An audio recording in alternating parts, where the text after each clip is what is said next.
Have you ever seen a $7 million backyard? Picture this. You have a 3-story, 200-foot water slide going through a massive cave. You have a 9-person swimming grotto. You have a fire pit, Sunken, bigger than my first apartment. You're not gonna wanna miss this, and Patrick and I are diving in feet first. Make sure you stay to the end because we're testing it all out ourselves.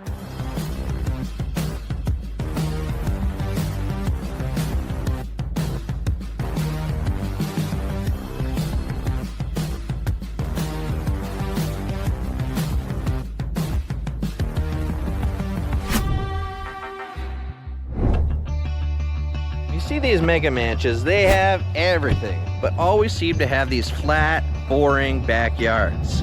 But that's the challenge. So we take this $7 million backyard and turn it into a theme park, but it couldn't feel like one.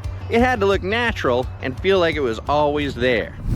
We've probably worked for more billionaires, 100 millionaires, or your neighbor's epic backyard than anybody else in Canada, possibly the world. But one of the things that we always try and do is make sure when the client steps out, they go, holy shit, I've never seen anything like that. Part of that means that we get to create some of the coolest things physically possible. And when we go to a client and we're looking to create their vision or their hopes and their dreams, or their Pinterest board, is one, we're taking elements from other inspired pieces from nature, and we're trying to make that into one collective, incredible piece. So here's the problem. You can't just drop a water slide in and call it a day. We had to create a mountain, an actual natural looking rockscape. It can't look fake, and it can't feel fake. The designer wanted to use elevation changes, caves, waterfalls to make this backyard feel like a tropical escape. So originally, this entire project was supposed to be built using massive armor stone stacked to create the cave, the rock formations, but during the initial meetings, a major problem became clear. The size and the weight of the stone needed for the waterslide cave and the grotto would be so extreme that it could actually crack the side of the pool. Some of these boulders would have been so heavy that just placing them could cause major structural issues.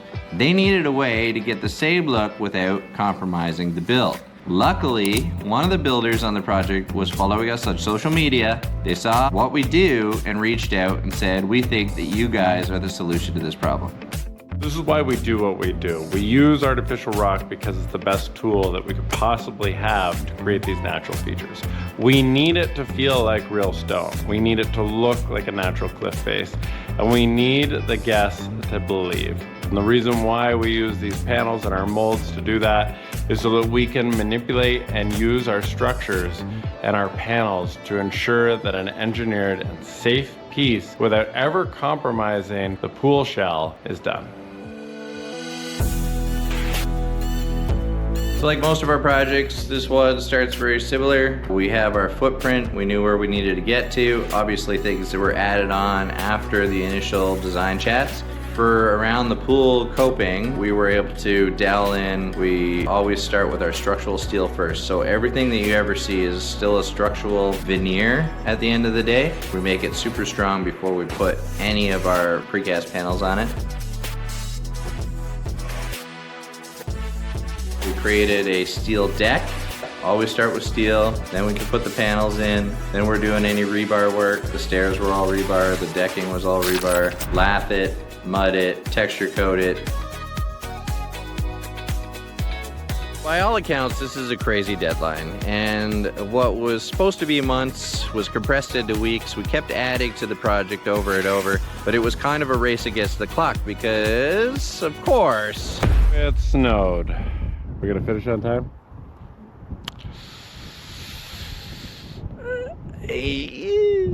Now luckily we were able to make a pretty good deal with the builder. They provided some heat for us. Luckily our whole structure is hollow underneath, so they were actually able to put heaters underneath. We were able to tent it, keep it warm for the guys, and keep on pushing forward. And all we had to do was add a little bit to the end and close up some areas for them, and it didn't really impact the budget for either of us at all, which is fantastic. So we're able to move forward. One of the great things about this is just who we got to work with on this project. The general contractor was just fantastic. If you needed something, it was like that day that they worked it out. Same with the pool company, Oasis Pools. Those guys, so accommodating, so eager to work with us and make sure that things went right.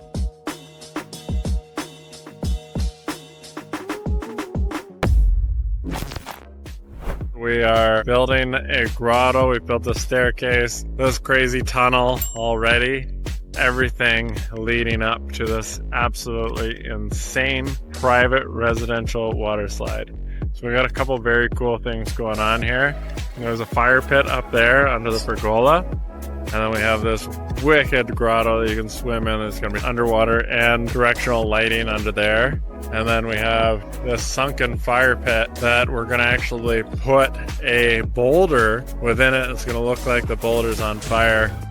So when you're building any armature out of rebar, what you want to do is map it first. So in this circumstance, I need to get that circle, that circumference of that bottom piece of the rock perfect, because it has to fit inside this stainless steel ring, and we have no choice. It cannot overlap in any way, shape, or form, because for maintenance reasons, they need to be able to pull this ring up.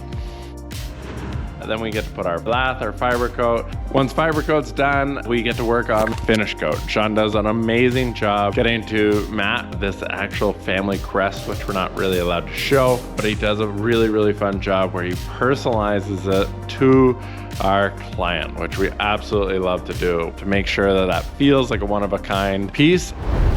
We're gonna be doing a stepping stone bridge.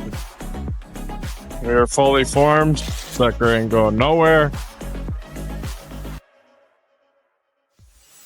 They had this beautiful stone with very subtle patterns in it, but lots of like little swirls, and they asked if we could match it. So we actually got to take some of the stone back, we made a mold of it and turned it into stamps, and then brought it back, poured everything in place, put the stamp down to get that subtle texture, and then really the game of that was Patrick's painting really took that to the next level. So we were pretty happy with how that turned out.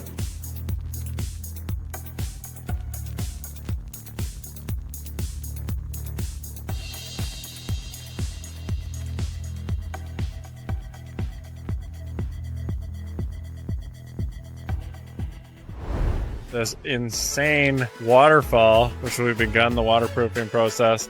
We're using the waterproofing here. Unfortunately, it got a little cold, we had to stop. But there's gonna be stepping stones on here with under lighting.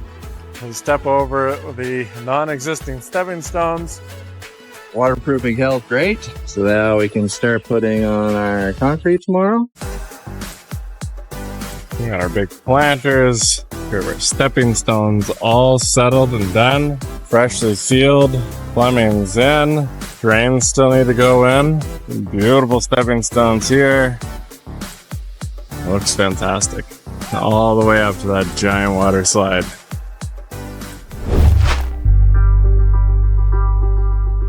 That's the waterfall.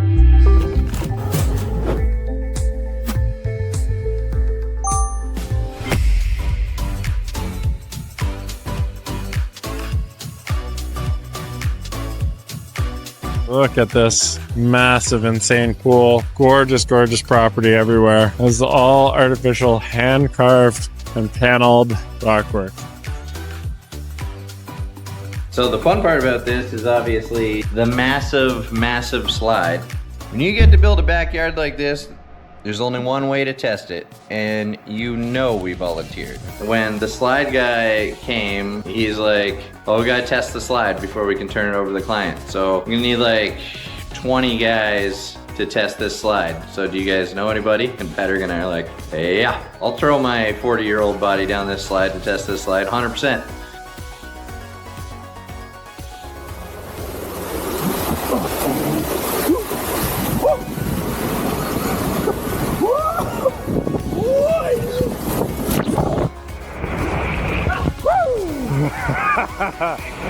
That was fun. I don't even really know if I respected what went into the testing of this slide. So the first couple times, like, if you don't get the water flow right, it sort of spins you around at the end and you end up like face down on this slide as you're exiting the chute. You're always backwards. So it was kind of a learning experience as well, but it was a lot of fun. We get to test the water, jump off our own rock, which we're of course like, you should never do this. It's not built for this, but then everybody's like, we're 100% gonna jump off this rock. Yeah, 1, 2, 3. It was a fun day, I think, for a lot of the crew. They got to really enjoy the space that they have been working on so hard, and Patrick and I definitely enjoyed ourselves.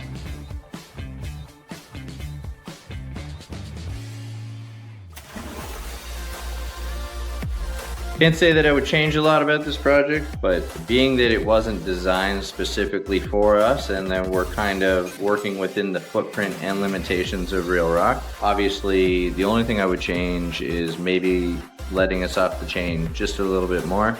I think being that there's a level change coming up from the pool to the deck to the pergola behind and the sitting areas there, I would have loved to do a larger formation, maybe several water features wrapping around, and due to the fact that the whole thing was going to be hollow, I think it would have been cool to have some sort of walkthrough element to even get to and enter the swim up grotto.